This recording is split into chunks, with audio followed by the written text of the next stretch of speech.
Salut les geeks! Une petite vidéo toute simple aujourd'hui sur un récit quelque peu oublié ou inconnu pour certains d'entre vous, puisqu'on va parler d'une aventure du surfeur d'argent appelée La Réponse. Ce récit inédit est écrit par Stan Lee et dessiné par John Buscema. Il ne compte que 8 pages et relate un échange à la teneur mystique entre le petit gars argenté et son maître, le gros Galactus. Les deux voyageurs de l'espace sont sur l'astéroïde le plus éloigné de l'univers. Ne me demandez pas pourquoi, je n'en sais rien et ce n'est pas le propos ici. Et le brave Norinrad demande à son maître Cornu ce qu'il peut y avoir après, au-delà de cette frontière. Galactus n'est pas très prolixe et fait une réponse aussi plate que l'une des plus belles pages d'un livre de Philippe Solers. Il dit qu'il n'y a pas de réponse. J'aime beaucoup l'humilité du surfeur qui, se sentant à la fois petit par rapport à Galactus, mais aussi par rapport à l'univers, se compare à un simple insecte. On sent tout de suite le ton poétique et métaphysique de cette histoire. Galactus lui-même se la joue très sobre en déclarant que si il est lui-même plus qu'un homme, il est moins qu'un dieu.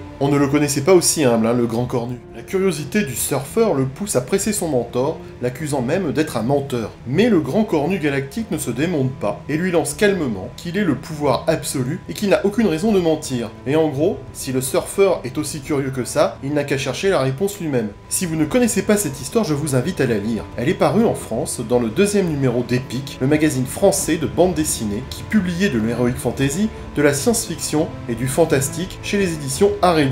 Cette collection a connu 12 numéros en 1981 et cela a duré jusqu'en 85. C'est souvent des histoires courtes que l'on trouvait à l'intérieur, mais aussi quelques récits à suivre qui provenaient du magazine anthologique Epic Comics, publié par Marvel Comics à la même époque. C'est Archie Goodwin qui avait lancé cette série avec la ferme intention de faire du magazine un laboratoire où des auteurs comme Jim Starlin, Howard Chaykin pouvaient se lancer dans des expériences narratives très différentes de ce qu'ils avaient l'habitude de faire. La particularité de cette entreprise était que contrairement aux séries de super-héros de chez Marvel, les droits des histoires publiées appartenaient à leurs auteurs. En publiant Epic, il est clair que Marvel essayait de conquérir un marché florissant à l'époque où Heavy Metal triomphait. J'ai pu constater sur les forums américains que beaucoup insistaient sur le fait qu'Epic était un excellent magazine, souvent considéré plus convivial et moins prétentieux que Heavy Metal. C'est une affaire de goût bien sûr.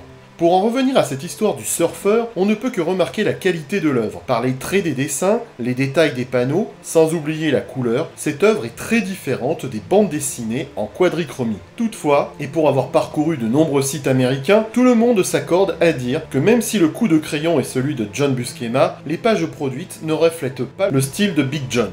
Beaucoup de commentaires insistent sur l'empreinte de Ruby Nebres qui domine dans chaque case. Il semblerait que Nebres ait eu une réelle liberté avec le produit fini. Il est vrai que cette histoire est une occasion de voir le surfeur avec une mise en couleur plus élaborée qu'à l'ordinaire, et l'encreur a vraisemblablement eu carte blanche pour permettre à cette histoire de plonger les lecteurs de Marvel dans un nouvel univers de fantasy plus adulte. Sans faire dans la grande poésie, Stan Lee fait passer un message simple, sans véritable prêche. Le final insiste sur le fait qu'il est toujours très difficile de trouver un sens à vos questions existentielles en dehors de votre propre expérience et qu'en fin de compte, les réponses sont souvent à chercher en nous. Le tout est métaphoriquement bien illustré quand le surfeur s'enfonce dans le trou noir où il espère trouver des réponses. Cela ressemble à un voyage au centre de l'être humain plutôt qu'une descente métaphysique vers la lumière du savoir absolu. Il est surprenant que ce message métaphysique vienne de Stan Lee. On dirait plutôt du Jack Kirby qui pendant des années avait exploré des thèmes religieux dans son art et dans ses projets. Mais il ne fait nul doute que Kirby a influencé Stan Lee, dont les sujets sur le religieux se concentraient davantage sur l'éthique que sur la théologie ou l'existence de Dieu. Pourtant, dans ce récit, Stan Lee nomme Dieu et va même jusqu'à humilier Galactus devant ce Dieu en le ramenant à une créature certes puissante, mais qui n'est rien devant le divin. Après, cela ne relève pas d'un prosélytisme classique, mais cela ressemble plus à un examen de la nature même de l'existence d'une divinité et de son existence. Le résultat n'est pas trop différent des interprétations de Dieu par les grandes religions du monde, et Stan Lee semble faire quand même attention à ne pas laisser ce dieu pencher vers l'une de ses religions spécifiques. Au final, ce récit de 8 pages est un conte curieux qui, en étant publié dans Epic, a longtemps été caché loin des yeux du lecteur lambda des Marvel Comics. Une curiosité que je vous encourage à lire ou à relire.